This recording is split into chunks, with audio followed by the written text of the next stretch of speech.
بسم الله الرحمن الرحيم اللهم إني أسألك بحق محمد وأنت المحمود وبحق علي وأنت الأعلى بحق فاطمة وأنت فاطمة السماوات والأرض بحق الحسن وأنت المحسن وبحق الحسين وأنت قديم الإحسان بحق أئمتي تحقرهم من ذرية الحسين عليهم السلام اللهم میت پڑی ہے اور ماں خاموش ہے خاک پہ میت پڑی ہے اور ماں خاموش ہے شور اہل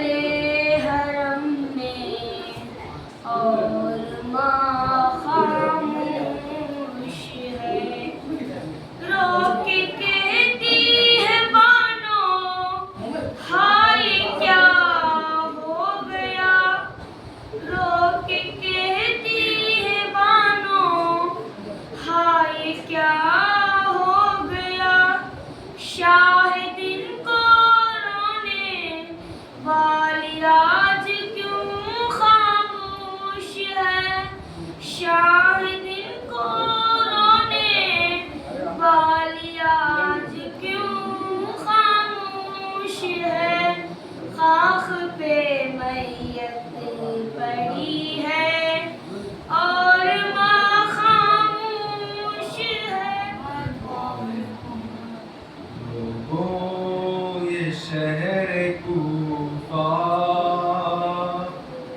مسلم کی کربلا ہے لوگوں یہ شہر کوفہ مسلم کی کربلا لوگوں یہ شہر کوفہ مسلم کربلا ایک بے وطن یہاں بھی فوجوں میں گر گیا لوگوں یہ شہر کوفہ مسلم کی کربلا ایک بے وطن یہاں بھی فوجوں گیا عاشور سے بھی پہلے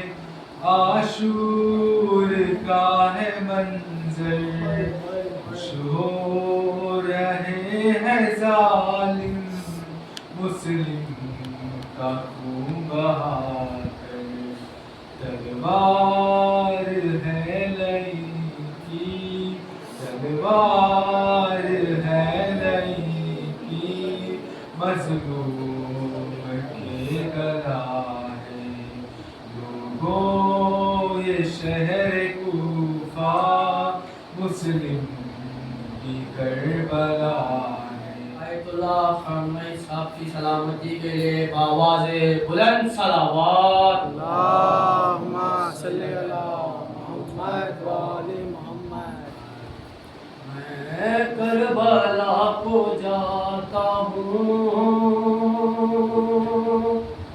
چھوڑ کر مدینہ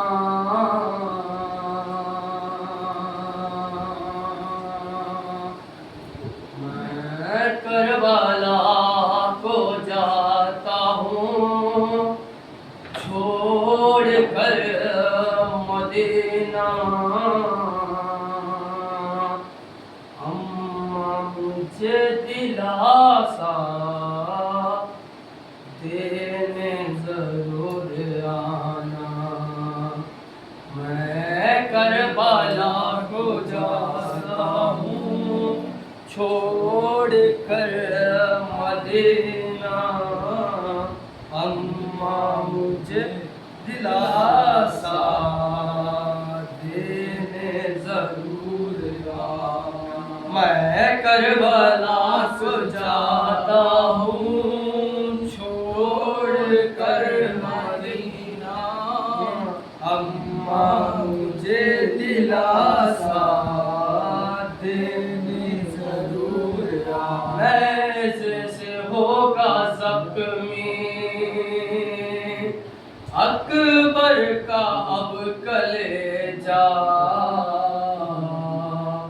نیزے سے ہوگا زخمی اکبر کا اب کلیجا،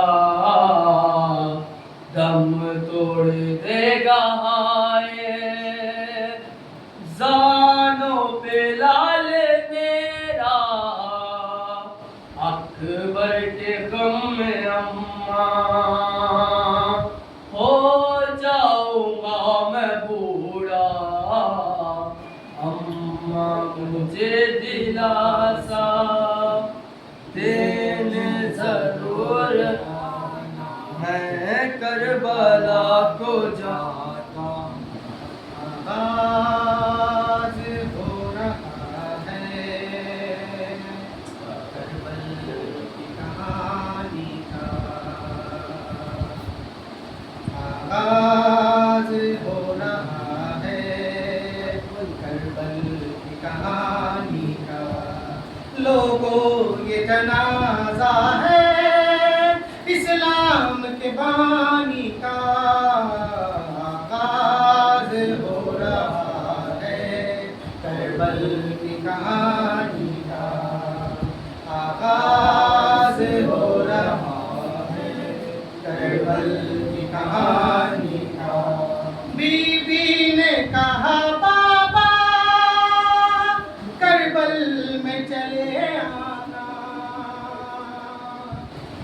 بی بی نے کہا بابا کربل میں چلے آنا، منظر میں دکھاؤں گی اکبر کی جوانی کا، لوگوں یہ جنازہ ہے اسلام کے بانی کا، آغاز ہو رہا ہے کربل کی کہانی کا، آغاز ہو رہا ہے کربل کی کہانی کا، غریب الوطن امام زمن تیرا لاشا ہے موت جگورو کفن، اے غریب الوطن امام زمان تیرا لاشا ہے موت جگورو کفن، آخری وقت تک دل پہ صدمے سہے، تشنگی بے کسی کا انصار کے، گھر کا گھر لٹ گیا آنکھوں کے سامنے،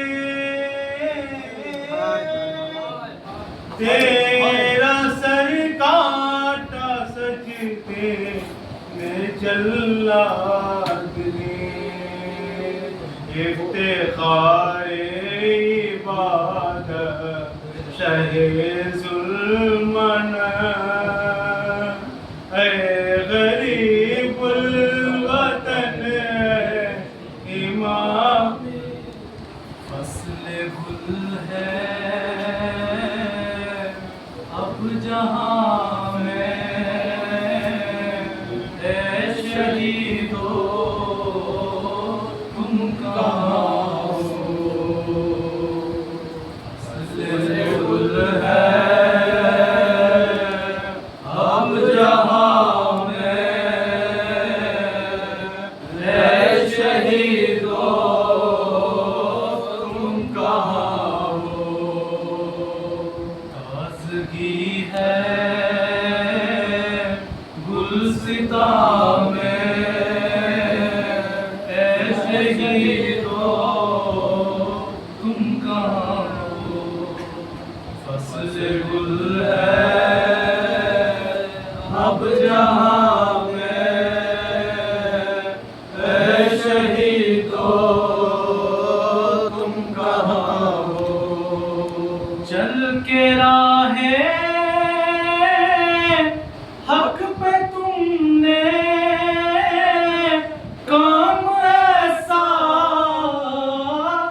دکھایا شہدائے کربلا سے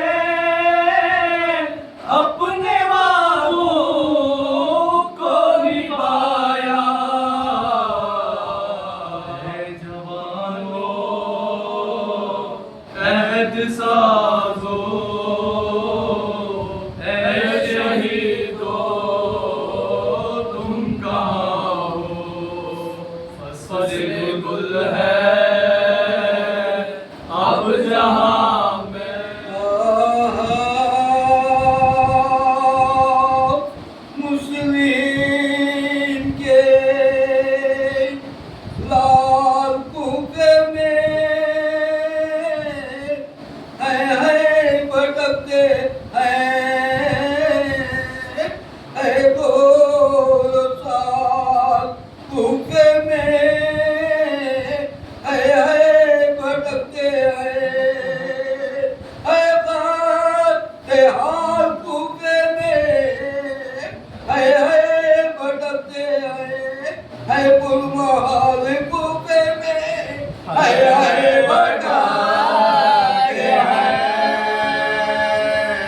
آیا پلر قصر سے اٹھا ہو گئے یہ دیکھ دل بے قصوں کے ہو گئے در میں سے ڈوبنے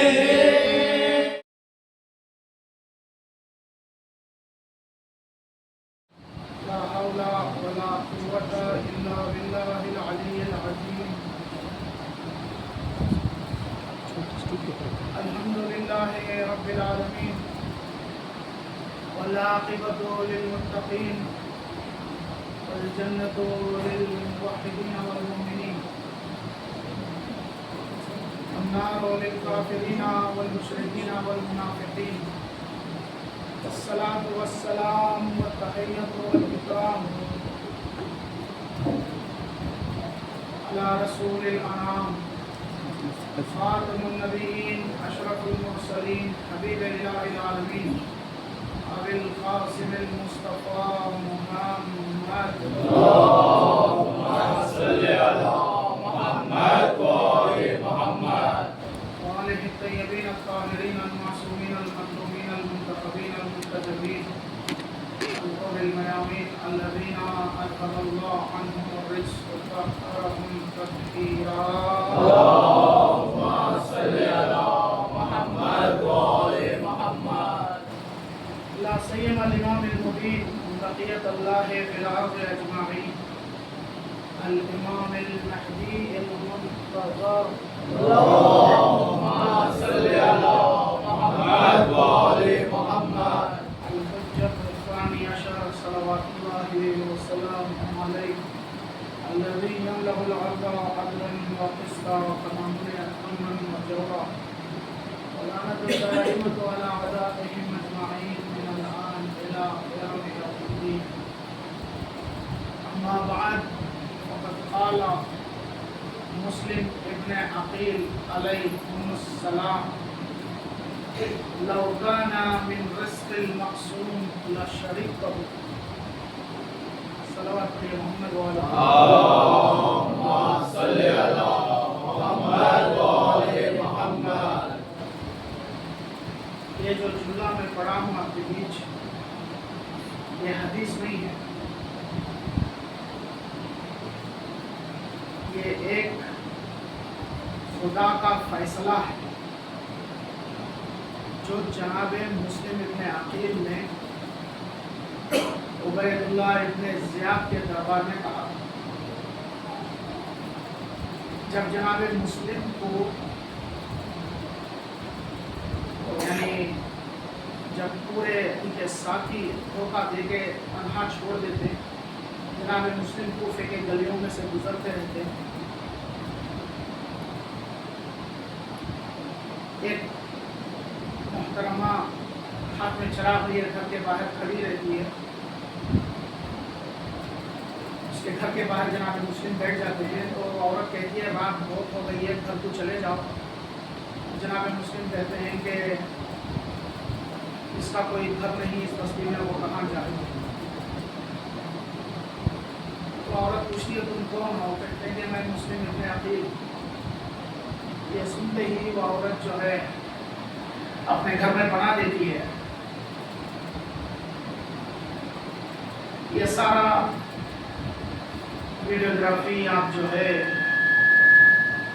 ईरान की एक टीवी सीरियल में भी देखे होंगे। हर साल जो है ये सीरियल डालते हैं, बिन चैनल पर आता है, तो देखे होंगे अगर आपको याद है। तो जनाब मुस्लिम रात को जाते हैं और रात भर इबादत में गुजारते हैं। देर रात उस औरत का बेटा घर आता है और घर में इबादत की आवाज़ें सुनता है। पूछता है उसकी माँ से कि कौन है, इनके ये मुस्लिम इब्न अकील हैं। तो ये फ़ौरन उसका बेटा भाग के जाके उबैदुल्लाह इब्न ज़ियाद के दरबार में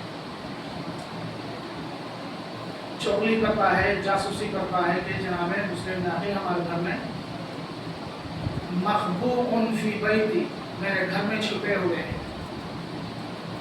हालांकि वो छुपे नहीं थे, उसकी माँ ने उनको पनाह दी, लेकिन ये बोलता क्या है, मखबूउन फी बैती, मेरे घर में छुपे हुए। तो उबैदुल्लाह इब्न ज़ियाद का लश्कर आता है और जनाब मुस्लिम को घर को चारों तरफ से घेर लिया जाता है और बहुत बड़ी जंग होती है। कहते कि बेहिसाब यज़ीदी फौजियों को जनाब मुस्लिम इब्न अकील जहन्नम भेजते हैं। आखिर जब आउट ऑफ कंट्रोल होता है सिचुएशन, आपको मालूम है हर ज़माने में होता है कि दुश्मन जो है साजिश करता है। जब वो आमने सामने से नहीं लड़ पाता, जो बुज़दिल आदमी होता है वो पीछे से हमला करता है, पर्दे के पीछे से हंगामा करता है। जो मर्द होता है, जो हिम्मत वाला होता है, जो भी है वो सामने बात करता है। तो गड़ा खोदा जाता है, उनके पीछे से फौज हमला करते जाती है। वो रोकते रोकते पीछे जाते जाते वो गड्ढे में गिर जाते हैं। जैसे गिर जाते हैं उनको गिरफ्तार कर लिया जाता है और उबैदुल्लाह इब्न ज़ियाद के दरबार में लेके आते हैं। अब ये सारा नक्शा मैं क्यों खींच रहा हूँ, ये जो जुमला उन्होंने कहा है, लौ काना मिन रिज़्क़िल मक़सूम लशरिकतहु, तर्जुमा में बताऊंगा। जब दरबार में लाया जाता है तो उनसे कहा जाता है कि आपने अमीर को सलाम नहीं किया। जनाब मुस्लिम कहते हैं कि मेरा अमीर तो सिर्फ हुसैन। सुभान अल्लाह, सुभान अल्लाह। यही हिम्मत आदमी का दिखा रहा।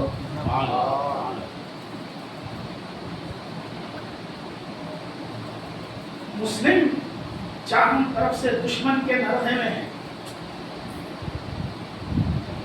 जख्मी है, जिंदगी का कोई भरोसा नहीं है, एक बार से उनकी जान जा सकती है, कोई मददगार नहीं है। उस हालत में भी वो हिम्मत, सिवाय हुसैन का मेरा कोई अमीर नहीं। यही बात आज ईरान कर रहा है कि हम खुदा के सिवा किसी के सामने सरेंडर नहीं करेंगे। हम लड़ते लड़ते मर जाएंगे। मरना हारने की निशानी नहीं है। अपने ज़मीर को बेचकर दुश्मन के सामने सर झुकाना हारने की निशानी है। आप जाके किसी भी डिक्शनरी में देख लो, मरने का नाम जीत कहीं नहीं लिखा है। जीत वो है जो तुम सामने वाले से तुम्हारा मकसद पूरा करा लो, जब जीत होती है। यही फलसफा हुसैन और यजीद में भी था। यजीद चाह रहा था कि हुसैन बैअत करें। हुसैन कह रहे थे कि मेरा जैसा तुझ जैसी की बैअत नहीं करेगा। अब हुसैन को यजीद ने शहीद कर दिया, तो लोग कहते हैं कि यजीद जीत गया, हुसैन हार गए। नहीं, यजीद उस वक्त जीतता जब हुसैन से बैअत ले लेगा। हुसैन जीत गए इसलिए कि वो मर गए, लेकिन सरेंडर नहीं किया, बैअत नहीं किया। तो जनाब मुस्लिम ने कहा हुसैन के सिवा मेरा कोई अमीर नहीं है, मैं किसी को सलाम करने वाला नहीं।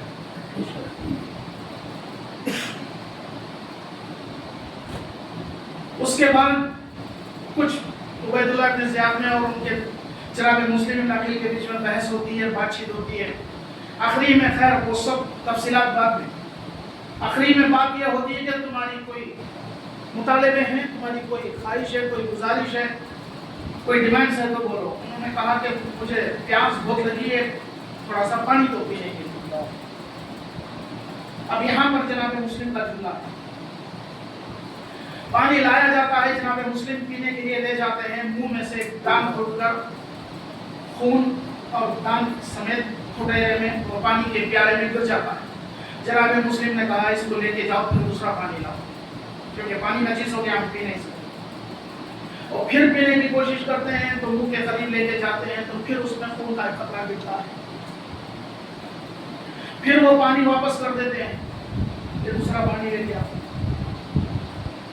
उसके बाद जब पानी लेने जाता है वो आदमी तो जनाब मुस्लिम कहते हैं अब इसके बाद पानी ना लाना।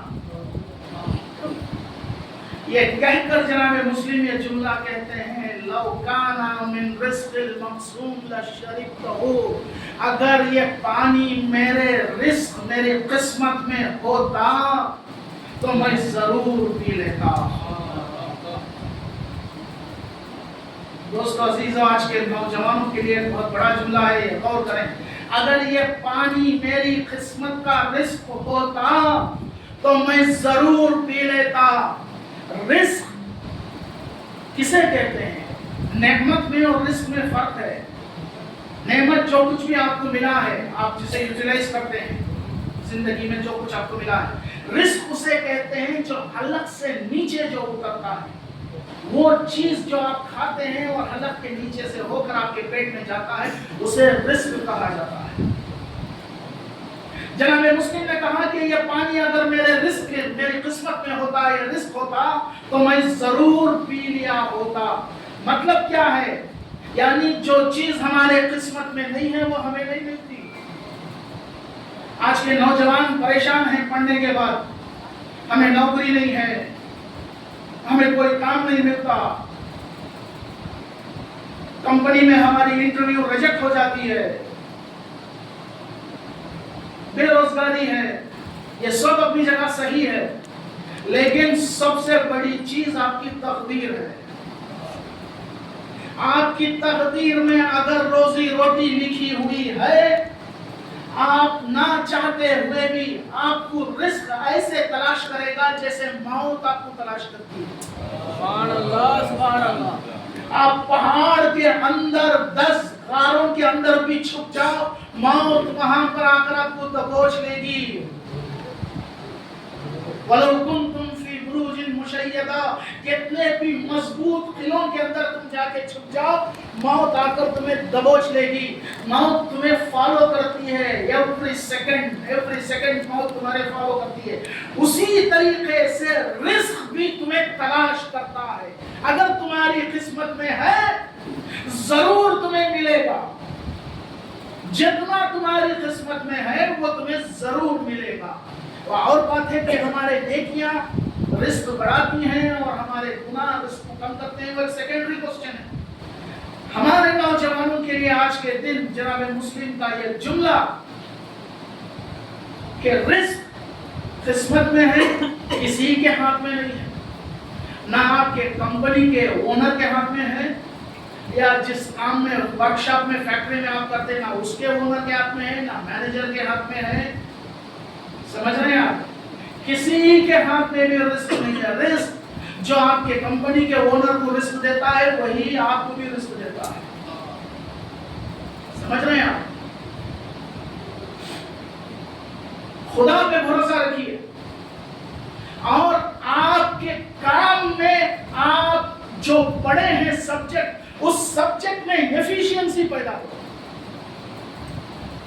फिर देखो तुम्हें कौन काम नहीं देता। दुश्मन भी तुम्हें बुलाकर काम देगा। आपके अंदर स्किल होना चाहिए, आपके अंदर एफिशिएंसी होना चाहिए। जो सब्जेक्ट आप पढ़े हैं उस सब्जेक्ट में आपके अंदर वो कमांड और अथॉरिटी होना चाहिए। वो सब्जेक्ट के ऊपर आपको गालिब आ जाना चाहिए। फिर देखो कौन काम नहीं देता। इसकी जीती जागती मिसाल मौला कायनात کی زندگی کی ہے جو یہودی کے باغ میں سینچائی کا کام کرتے تھے، یعنی اریگیشن کا کام، یعنی کھیت کو پانی ڈالنے کا کام کرتے تھے۔ کسی دن مولا کام کو نہیں جاتے تھے، یہودی گھر پر آ کر باہر بیٹھ کر انتظار کرتا اور کہتا کہ علی چلو کام کرنا ہے، بول کر ہاتھ پکڑ کر لے کر جاتا اور کام کراتا تھا۔ یعنی کام میں وہ ایمانداری تھی، وہ ایفیشینسی تھی، وہ مسلمان نہیں تھا، پھر بھی علی کی ایمانداری اور ایفیشینسی سے وہ اتنا امپریس تھا، گھر پر آ کر بلا کر لے کر جاتا تھا۔ آج بھی ہمارا نوجوان اپنے کام میں ایفیشینسی اور ایمانداری اور ہانسٹی پیدا کر لے، دنیا کی بڑی سی بڑی کمپنی آپ کے گھر کے چوکٹ پر آ کر آپ لے کر جائے۔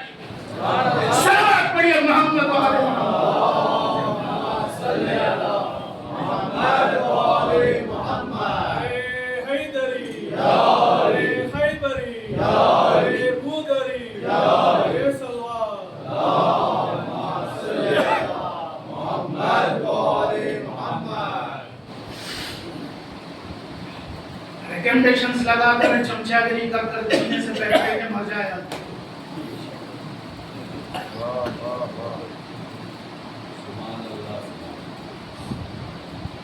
میری بات سر سے چلی گئی آپ کے یا میری بات کو پکڑے آپ؟ ریکمنڈیشن لے کر چمچہ گیری کر کر جینے سے بہتر ہے آدمی چلو بھر پانی میں ڈوب کے مر جائے۔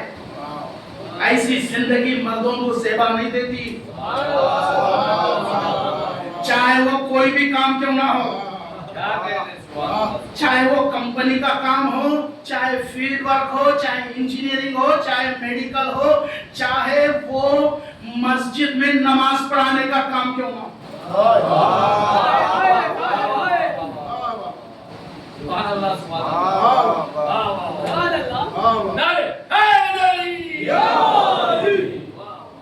مچھلی پٹنم میں نے 10 سال خدمت انجام دی۔ جب تک میرا ہولڈ قوم کے اوپر تھا، جب تک میں میری مرضی چلاتا تھا، میں وہاں پر تھا۔ جس وقت میری مرضی وہاں ختم ہوئی، ہولڈ ختم شروع ہوا، میں فوراً ریزائن کر کر میدان سے نکل گیا۔ جب لوگوں نے کہا کہ ہم جیسا بولیں گے ویسا سننا پڑے گا، میں نے کہا تمہاری نوکری تمہیں مبارک ہو، میں کبھی بھی تمہارے انڈر میں کام نہیں کر سکتا۔ رزق دینے والا اللہ ہے۔ میں نے کام چھوڑ کر 15 سال ہو گئے، آج تک میں نے ایک وقت کی روٹی کے لیے بھی فاقہ نہیں کیا۔ بھروسہ اللہ پر رکھو، بھروسہ اللہ پر رکھو، جیسا آج ایران رکھا ہے، کہہ رہا ہے آلہ آ جاؤ دیکھ لوں گا میں، تم کتنے بڑے سپر پاور ہو دیکھ لوں گا۔ کیا یہ انسانی طاقت ہے؟ نہیں، یہ خدائی طاقت ہے۔ ٹرمپ پھڑپھڑا رہا ہے، جیسے پنجرے میں پرندہ پھڑپھڑاتا ہے ویسا پھڑپھڑا رہا ہے۔ کروں تو کیا کروں؟ اسرائیل کا ساتھ دوں، خاموش بیٹھ جاؤں، حملہ کروں؟ سمجھ میں نہیں آ رہا ہے اس کے۔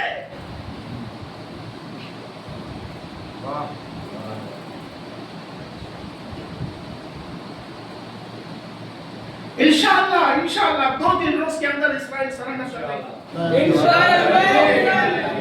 2-3 روز میں سرنڈر ہو جائے گا اسرائیل۔ سب کچھ تو ختم ہو چکا ہے۔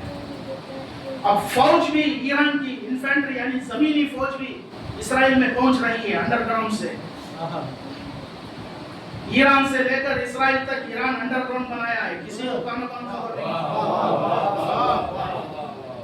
ایران کی زمینی فوج اسرائیل میں انٹر ہو رہی ہے۔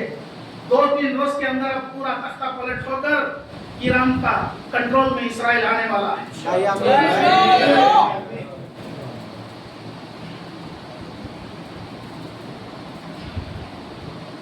دوستو عزیزو، یہ صرف خدائی طاقت ہے۔ آپ کو عید غدیر کے دن بھی یاد ہوگا، میں نے پڑھا تھا خیبر کے دروازے کو جب حضرت علی نے دونگلی سے اکھاڑا تو کیا کہا؟ میں نے یہ خیبر کا دروازہ انسانی طاقت سے نہیں ربانی طاقت سے الہی طاقت سے اکھاڑا ہے۔ آیت اللہ طالقانی تہران کے امام جمعہ و جماعت تھے، ابھی انقلاب نہیں آیا تھا ایران میں، شاہ کی حکومت تھی اور پروٹیسٹ چل رہے تھے، ہنگامہ ہو رہا تھا، شاہ کو بھگانے کے لیے زور پہ تھا، انقلاب آنے والا ہے، قریب ہے۔ خمینی صاحب کا رات کو پیغام آیا کہ دوسرے دن صبح سب کے سب جو ہے نماز فجر پڑھ کر سب میدان میں آ جائے، گلیوں میں آ جائے۔ ایران تہران میں ایک بہت بڑا میدان ہے، آپ فوٹو میں بھی دیکھے ہوں گے، خانے خانے پڑھ کر وائٹ رنگ کا اس قسم کا ایک مینار بنا ہوا ہے، اسے نام ہی میدان انقلاب بولتے ہیں، وہاں پورے کے پورے جمع ہوتے ہیں، سب آ جاؤ، اعلان ہو گیا۔ تو جیسے ہی خمینی صاحب کا یہ اعلان تہران میں ایران میں نشر کیا گیا تو شاہ کا اعلان آیا کہ کوئی بھی کل کے دن گھر سے باہر نکلے گا تو اس کو شوٹ کر دیا جائے گا، شوٹ آن سائٹ۔ دیکھتے ہی گولی مارنے کا آرڈر شاہ نے دے دیا۔ یہ سنتے ہی تہران کے امام جمعہ و جماعت آیت اللہ طالقانی نے خمینی صاحب کو فون کیا، اس وقت تو فرانس میں تھے۔ فرانس کا بھی بہت بڑا احسان ہے مسلمانوں کے اوپر جو خمینی صاحب کو اس نے پناہ دے کے رکھی۔ اس زمانے میں جب پورے کے پورے دشمن تھے، امریکہ، برطانیہ سب دشمن تھے، تو فرانس نے پناہ دی تھی۔ ایک زمانہ تھا فرانس میں کوئی عمامہ پہن کر باہر نکلتا تھا تو وہاں کی پولیس سلیوٹ کرتی تھی۔ وہ دبدبا خمینی صاحب نے فرانس جیسی جگہ میں بھی چھوڑا۔ سبحان اللہ۔ آیت اللہ طالقانی نے خمینی صاحب کو فون کیا کہ شاہ نے ایسا آرڈر پاس کیا ہے، شوٹ آن سائٹ کا کیا کریں؟ خمینی صاحب نے کہا کہ آدھے گھنٹے کے بعد تم پھر مجھے کال کرو، میں جواب دوں گا۔ ٹھیک طالقانی نے آدھے گھنٹے کے بعد پھر کال کیا اور فون کیا۔ خمینی صاحب نے کہا کہ نکل جاؤ، گلیوں میں نکل جاؤ، شاہ کے خلاف نعرے لگاتے ہوئے، انقلاب اسلامی کی حکومت کا نعرہ لگاتے ہوئے گلیوں میں نکل جاؤ، کچھ نہیں ہوگا۔ آیت اللہ طالقانی نے کہا حضور یہاں پر تو شوٹ آن سائٹ کا آرڈر ہے، آپ سب کی جان کو جھوکوں میں ڈال رہے ہیں۔ خمینی صاحب نے کہا کہ تم بہتر جانتے ہو یا امام مہدی بہتر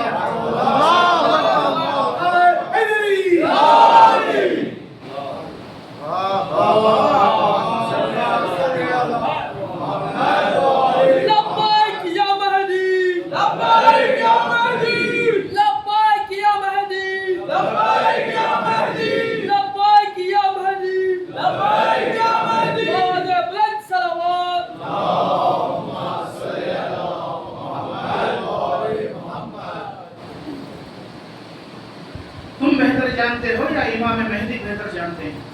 یعنی لیڈرشپ جو ہے وہ صرف پولیٹیکل نہیں، پولیٹیکل سے زیادہ اسپرچول پاور چاہیے لیڈرشپ کو، روحانی طاقت چاہیے، جو وہی خمینی کا شاگرد آج ایران میں بیٹھ کر وہی لیڈرشپ جو اسپرچول پاور کے ساتھ امریکہ کو للکار رہا ہے، یہ غیبت میں بیٹھے ہوئے امام زمانہ کا شاگرد ہے، جو اس امام کی طاقت کو لے کر اعلان کر رہا ہے جس کو آنا ہے آ جاؤ۔ رہبر معظم آیت اللہ خامنہئی زندہ باد، زندہ باد، زندہ باد۔ دوستو عزیزو، یہ وہ موجودہ زمانے کے آج کے دن کی صورتحال ہے۔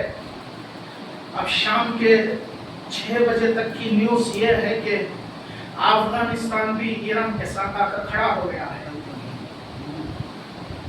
جو کل تک جو شیعوں کے کٹر دشمن تھے وہ پورے کے پورے آہستہ آہستہ ایران کے ساتھ جمتے جا رہے ہیں، اور رشیا نے تو یہ پیغام دیا ہے اگر کچھ گلف میں اونچ نیچ ہوئی تو ہم چھپ کے نہیں بیٹھیں گے، ہم برابر کا برابر تم کو جواب دیں گے۔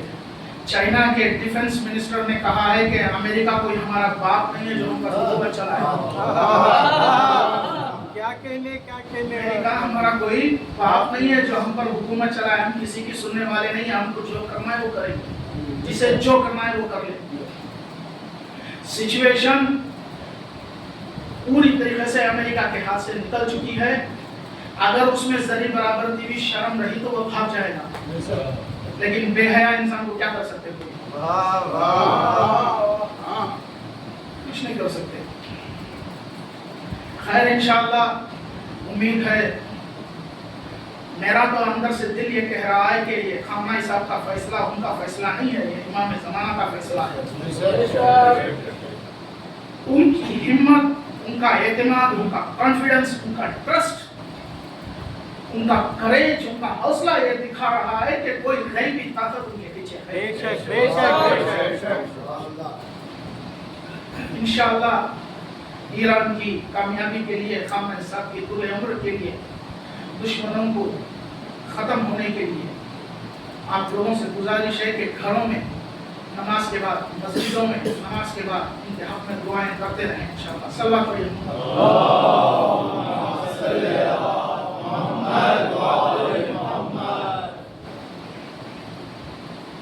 تو ہمارا سبجیکٹ تھا رزق مقسوم، قسمت والا رزق.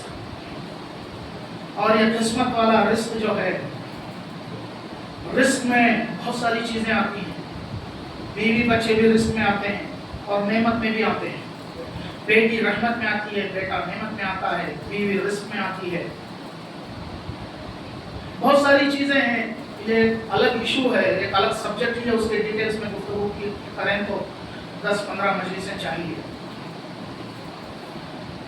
لیکن موجودہ صورتحال کے اوپر ایک اور مولا کائنات سے سوال اور اس کا جواب. کوفے کے مسجد میں جب مولا خطبہ دے رہے تھے تو ایک بزرگ جس کی داڑھی سفید اور کافی لمبی تھی، بال پورے سفید تھے، آنکھوں پر دھویں پورے نیچے لٹک چکے تھے، کمر سے جھکا ہوا تھا، ہاتھ میں عصا تھا. وہ زمانے میں تو عینت تھی نہیں، وہ کیا کرتے بیچارے. مسجد کے آخری صف میں سے اٹھے اور مولا کو سلام کیے. مولا نے جواب دیا، بتاؤ کچھ سوال ہے تمہارا؟ اس بزرگ نے پوچھا، بتائیے. متا تظہر الفساد فی العالم، اس دنیا میں فساد کب برپا ہوگا؟ اب جو دور گزر رہا ہے فساد ہی تو برپا ہوا ہے. دنیا میں فساد کب برپا ہوگا؟ امام نے کہا کہ فساد برپا ہونے کے پیچھے 5 فیکٹرز ہیں. 5 فیکٹرز، 5 وجوہات ہیں، 5 اسباب ہیں. بس یہ آخری جملہ، اس کے بعد مسائل اور چیزیں ختم. اس آدمی نے سوال کیا کہ وہ کیا وجہ ہے، وہ کیا اسباب ہیں، وہ کیا وجوہات ہیں. امام نے کہا کہ ریزن نمبر 1 فساد برپا ہونے کی غریب. ریزن نمبر 2 امیر. ریزن نمبر 3 قاضی. انڈیا کی حالت معلوم ہے آپ کو. Reason number 4 doctor. Reason number 5 بولیے ہاں نہیں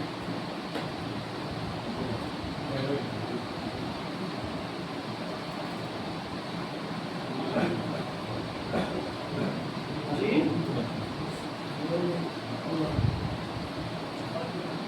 صحیح بولا. عالم دین. 5ویں چیز عالم دین. یاد رکھیے گا اس جملوں کو. یہ ایک ایسا یعنی جامع و مانع، یعنی ایک کمپریہنسو انٹروڈکشن ہے اس کائنات کے بارے میں. ایک جامع و مانع تعریف ہے اس کائنات میں، ایک سماج کے تعلق سے، گھر کے تعلق سے. اس قانون کو آپ گھر کے اندر بھی کمپیئر کر کے دیکھ سکتے ہیں، سوسائٹی میں بھی کمپیئر کر کے دیکھ سکتے ہیں، اسٹیٹ لیول پہ بھی دیکھ سکتے ہیں، کنٹری لیول پہ بھی دیکھ سکتے ہیں، انٹرنیشنل گلوبل لیول پہ بھی دیکھ سکتے ہیں. یہ قانون کیا کیا ہے؟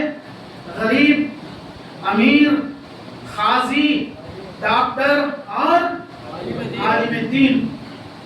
اس سوال کرنے والے نے پوچھا، مولا میں کچھ سمجھا نہیں، آپ اس کی وضاحت کیجئے. مولا نے کہا کہ سن، یہ 5 چیزیں جب تک اپنے صحیح مقام پر اپنا مرتبہ، اپنا وقار، اپنی عزت اور اپنا مقام संभाले हुए, अपनी डिग्निटी और इंटीग्रिटी को संभाले हुए जब तक अपनी जगह पर डट के रहते हैं, दुनिया में फसाद बर्पा नहीं होगा। पूरी तवज्जो। गरीब अपनी गुर्बत पर सब्र करे, अमीर अपनी दौलत को गरीबों में तकसीम करे, खाजी जालिम और मजलूम के बीच में सही फैसला सुनाए, तबीब यानी डॉक्टर दुनिया के लालच के खातिर मरीज का इलाज ना करे, आलिम दीन दुनिया के खातिर दीन को ना बेचे। समझ रहे हैं आप? मौला ने कहा कि ये 5 मर्तबे, ये 5 ओहदे, ये 5 मकामात ऐसे हैं जो हर कोई इसके ऊपर पूरी तरीके से खरा उतरना चाहिए। सबको अपने अपने मकाम पर पूरी इंटीग्रिटी और डिग्निटी के साथ, वक़ार के साथ, इज्जत के साथ अपने मकाम पर डट के रहना चाहिए। फिर उस सवाल करने वाले ने पूछा, मौला मैं अभी भी नहीं समझा। मौला ने कहा कि देख, जिस दिन गरीब अपनी गुर्बत पे सब्र करना छोड़ देगा तो वो चोरी के रास्ते में जाएगा, तो समझ ले फसाद बर्पा होगा। जिस दिन अमीर गरीब का हिस्सा निकालना बंद कर देगा, समझ ले उस दिन से उस अमीर की वजह से लालच पैदा होकर समाज के अंदर अफरा तफरी पैदा होगी। और जिस दिन काजी जालिम और मजलूम के बीच में सही फैसला देना बंद कर दे, तो मजलूम का हक जब मारा जाएगा तो खुदा का अजाब नाजिल होगा। और जिस दिन तबीब यानी डॉक्टर मरीज का इलाज उसकी जिंदगी बचाने के लिए नहीं बल्कि पैसे कमाने के लिए करने लगेगा, तो समझ लेना लोगों के अंदर सेहत खत्म हो जाएगी और मौतें बढ़ जाएंगी और सोसाइटी का बैलेंस डावाडोल हो जाएगा। और जिस दिन आलिम अपने इल्म को खुदा के राह में इस्तेमाल ना करके लोगों की खुशनुदी के लिए इस्तेमाल करना शुरू करेगा, तो समझ लेना ये 5 इंटीग्रिटी डिग्निटी के ओहदे जिस दिन अपने बैलेंस को तोड़कर डावाडोल होने लगे, समझ लेना दुनिया में फसाद बर्पा होगा।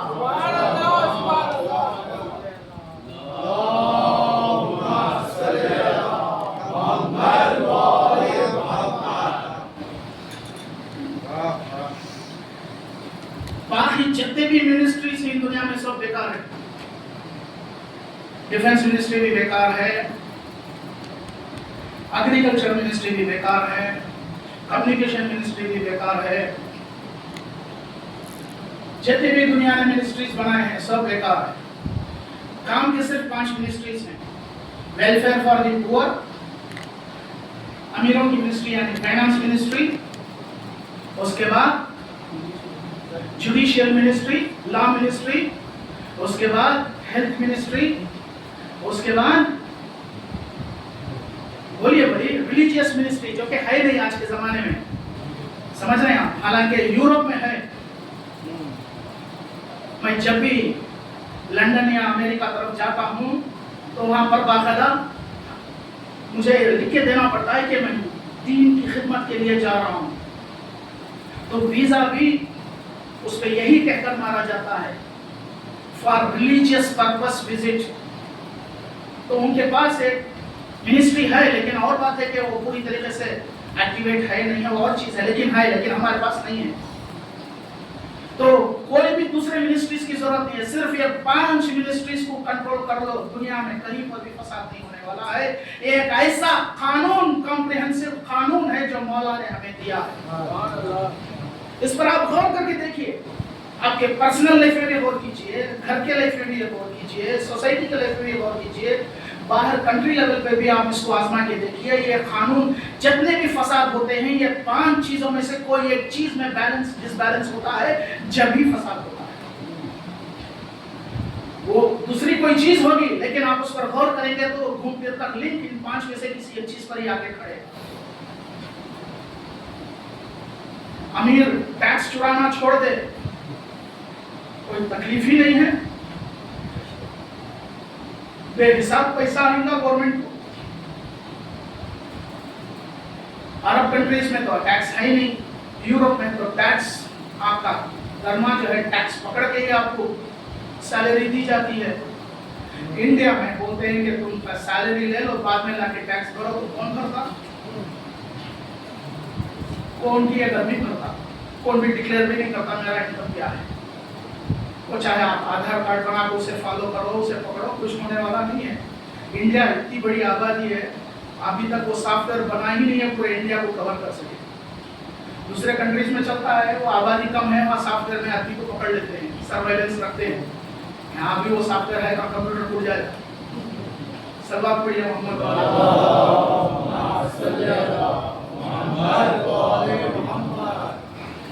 दोस्तों अजीजों, वक्त हो चला है। आज की मुनासिबत से जनाब मुस्लिम इब्न अकील के बच्चों की शहादत की मजलिस मेरे ख्याल से ये पहली बार बेलूर में मुनक़िद हुई है, नहीं पहली बार मर्दों में मुनक़िद हुई है। हम उम्मीद करते हैं कि आप सब लोग मिलकर इस मजलिस को हर साल इसी तरीके से जारी रखें और इस शहादत को मनाएं। आज़ादारान हुसैन जनाब मुस्लिम इब्न अकील के दो बेटे, एक मोहम्मद एक इब्राहिम, कूफे के कैद खाने में बंद रहते हैं, रात भर इबादत करते हैं। उस जिंदान का जो वार्डन है, कैद खाने का वार्डन, सूखी रोटी और पानी रखता है, वो सिर्फ पानी पीते हैं, रोटी भी नहीं खाते। उसने एक बार देखा, दो बार देखा, आखिर पूछा बच्चों तुम लोग कौन हो, खाना क्यों नहीं खाते? बच्चों ने कहा कि हमारे आपसे एक गुजारिश है, क्या आप हमारे जद मोहम्मद मुस्तफ़ा को जानते हो? उसने कहा जानता हूँ। क्या हमारे चाचा अली मुर्तज़ा को जानते हो? उसने कहा जानता हूँ। इमाम हुसैन को जानते हो? जानता हूँ। बस हम उसी घर के लफ्ते जिगर हैं। तुम हम पर एक एहसान कर दो, हमें किसी तरीके से इस जिंदान से आजाद करा दो। आजादारो, वो जिंदान का वार्डन बच्चों के कदमों पर गिर जाता है, बच्चों हमें माफ कर दो, मैं तुम्हें पहचान नहीं सका, मेरे से बहुत बड़ी गलती हो गई। आजादारो, रात के अंधेरे में बच्चों को आजाद कर दिया जाता है। बच्चे कैद खाने से निकलकर पूरी रात भटकते हैं, गलियों में भटकते हैं, दरख्तों में जाते हैं, पहाड़ों के किनारे जाते हैं, दीवारों पर जाते हैं, आखिर होते होते एक जगह पर किसी कुएं के किनारे दरख्त के नीचे छुपकर बैठ जाते हैं। पूरी रात गुजर जाती है। सुबह सवेरे एक मोहतरमा, एक औरत आती है, उस कुएं से पानी निकालने के लिए, देखती है कि दो बच्चे सहमे हुए बैठे। औरत पूछती है तुम लोग कौन हो? कहते हैं मुस्लिम इब्न अकील के बच्चे हैं। फौरन औरत अपने बच्चों को साथ लेती है और घर लेकर आती है, खाना देती है, कहती है कि तुम लोग कमरे में आराम करो। आज़ादारो, रात भर बच्चे इबादत करने के बाद सो जाते हैं। सोने के बाद एक भाई चीख मारते हुए नींद में से उठता है। उसकी नींद को सुनकर दूसरा भाई भी उठता है। क्या हुआ? कहा मैंने अभी ख्वाब में देखा यार मोहम्मद मुस्तफा अली मुर्तज़ा खड़े हैं, हमें बुला रहे हैं। इब्राहिम कहता है मैं भी अभी ख्वाब में यही देखा, हमें बुला रहे हैं। आज़ादारो, दो बच्चे दोनों भाई आपस में गले मिलकर रोते हैं, फिर सो जाते हैं। रात देर रात एक शकी जो उस औरत का शौहर था, शोर मचाते हुए, पैर पटकते हुए घर में दाखिल होता है। कहता है रात दिन भर मैं घूम घूम कर थक गया, वो मुस्लिम के बच्चे कहीं नहीं मिले। आज़ादारो, इतने में उसको बच्चों के रोने की आवाज सुनाई देती है और दरवाजे के करीब जाकर दरवाजा खोलना चाहता है। उसकी बेटी कहती है हरगिज़ मत जाना, मत जाना। लेकिन उसके शौहर को शक पैदा हो जाता है। वो उसको ढकल कर दरवाजा तोड़कर देखता है मोहम्मद और इब्राहिम मौजूद है। आज़ादारो, फौरन बच्चों को लेकर कैद कर दरिया के किनारे आता है।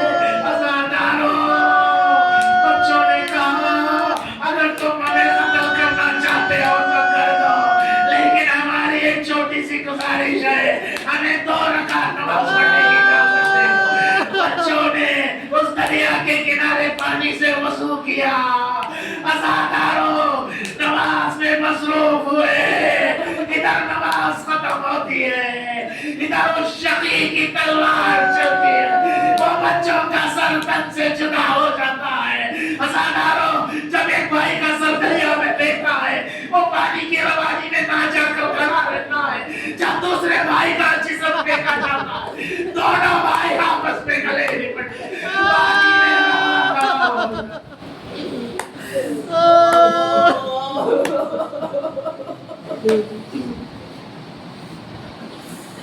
لعنة الله والقوم الظالمين. سيعلم الذين ظلموا يوم القيامة. وآخر الدعوانا الحمد لله رب العالمين. إلهي برب الزهراء وبها وبعلها وبنيها وسر المستودع فيها. پروردگارا اس مجلس اعزاز کو ذاکرین سے سامعین سے اور منتظمین سے قبول فرما. تیرے بارگاہ میں خدایا سب سے بڑی اولین اور آخرین ایک ہی دعا ہے. رہبر معظم آیت اللہ خامنائی کی حفاظت فرما. دشمن کو جلد سے جلد نیست و نابود فرما. پرچم اسلام پرچم شیعت کو بلند فرما. پروردگارا امام کے ظہور میں جلد سے جلد تعجیل فرما. ان کے حوانہ انصار میں ہمیں شمار فرما. ربنا تقبل منا انك انت السميع